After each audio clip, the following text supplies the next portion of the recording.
Welcome to my class. In this class, we are going to talk about Wide Area Network, WAN. There are different types of networks, and all these types of networks can be divided into three parts.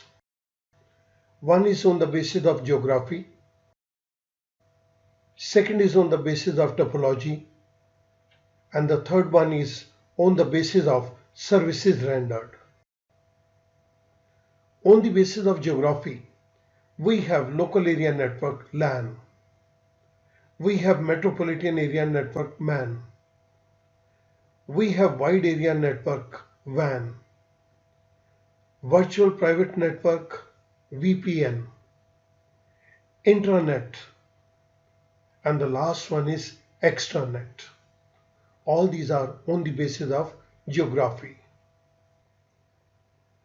So on the basis of geography, we have wide area network, that is termed as WAN. What is the meaning of this WAN?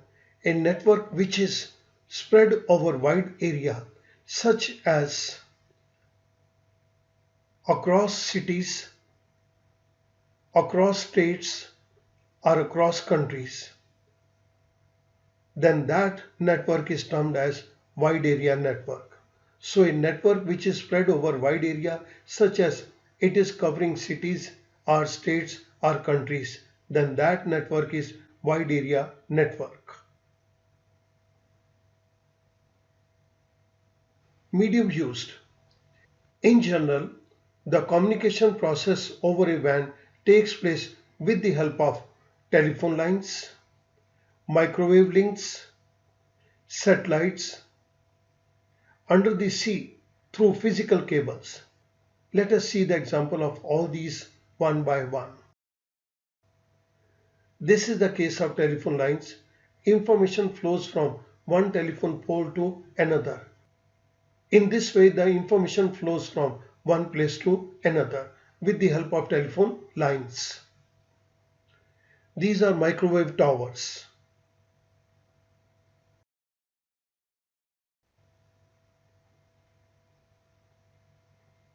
From one microwave tower to another microwave tower, information moves or the data moves wirelessly.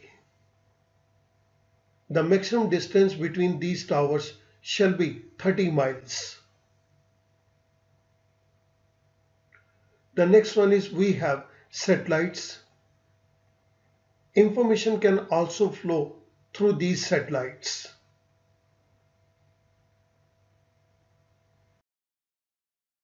This is again an example of satellites.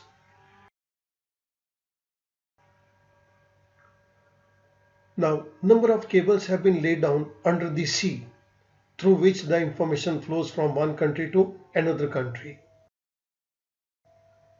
Wide area network. What are the different features? The first one is it is spread over a large geographical area.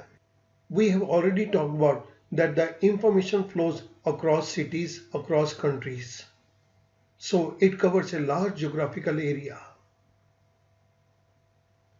The computers are generally connected to each other through telecommunication channels, that is telephone or satellite links generally provided by a third party.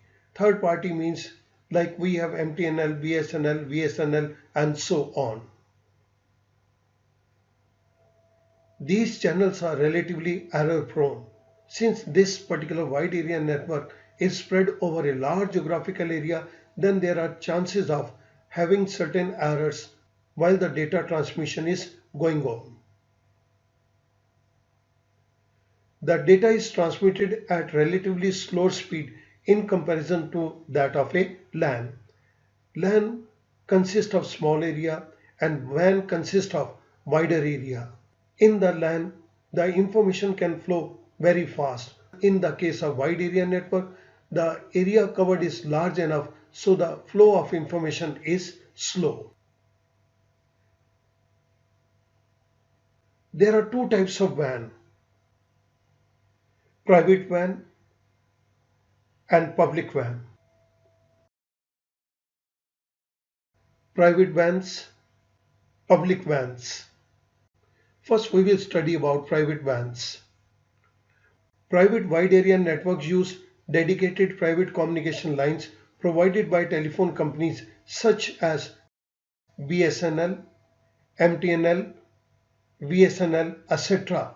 to interconnect computers. Features of private wide area network. They are expensive to create and maintain. They provide high data transfer rate. They are secured as no unauthorized user from outside the network can gain access to this network. Example: Indian Railways maintain their own private wide area network for reservation system in the country.